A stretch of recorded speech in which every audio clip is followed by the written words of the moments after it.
Alors maintenant, Dory Saliba, qui est président du comité provincial de l'industrie du taxi du Québec, est avec nous. Bonjour, M. Saliba. Bonjour. Alors, que dire de cette vague de solidarité? 10 000 $ qui ont été déjà amassés seulement chez Taxi Diamond. Vous aussi, vous avez enclenché un mouvement dans ce sens-là pour amasser des fonds. Absolument, absolument. Il y a certaines compagnies de taxi qui ont commencé dès la première journée. Écoutez, l'industrie taxi, c'est une famille. Hein? On vient de perdre un de nôtres. Donc, tout le monde se connaît. C'est vrai qu'on a à Montréal 11 000 chauffeurs de taxi, mais les gens se connaissent très bien.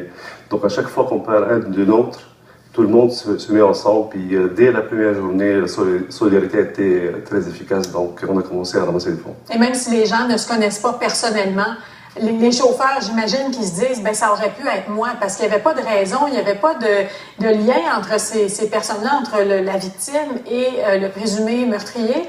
Alors, j'imagine qu'il y a un sentiment, les chauffeurs de taxi doivent se sentir très concernés. Absolument, parce que chaque chauffeur, il pense pour sa famille tout d'abord. À chaque fois qu'un chauffeur de taxi, je vous dis exactement qu'est-ce qui se passe, il prend la rue ou bien il prend la route, surtout ceux qui travaillent la nuit, oui. Il pense à leur famille. Donc, c'est un monde d'insécurité, surtout lorsqu'on travaille la nuit. On ne sait pas qui peut embarquer avec nous autres. Donc, le chauffeur de taxi, il pense à la famille en premier, parce qu'on n'a pas de sécurité, on n'a pas d'assurance, on est des travailleurs autonomes. Et tout ça, ça met en concept que les chauffeurs, ils sont très insécures.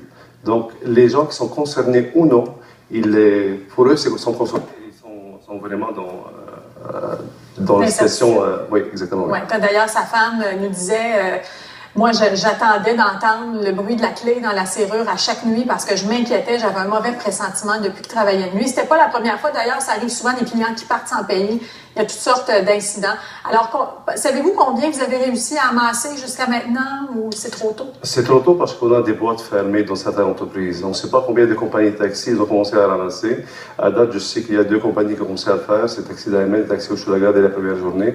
Donc, les boîtes sont fermées. On va l'ouvrir la semaine prochaine. On va savoir combien ça peut rapporter pour la famille. Et est-ce que les gens peuvent aller vous voir aussi, par exemple? Bon, Taxi Hochelaga, vous dites, est-ce que les gens peuvent se rendre là pour donner Absolument, de absolument. l'argent? On a une boîte à l'entrée et même chez Taxi Diamond aussi, on a une boîte à l'entrée. Les gens ils peuvent passer là-bas pour aider la famille parce qu'il n'y a pas d'assurance et c'est malheureux, très malheureux pour la famille. Oui, la famille qui se retrouve comme ça. Et pour revenir aussi sur les règles, les mesures de sécurité pour aider les taxis, surtout la nuit, je sais qu'il y a eu des rencontres, des discussions.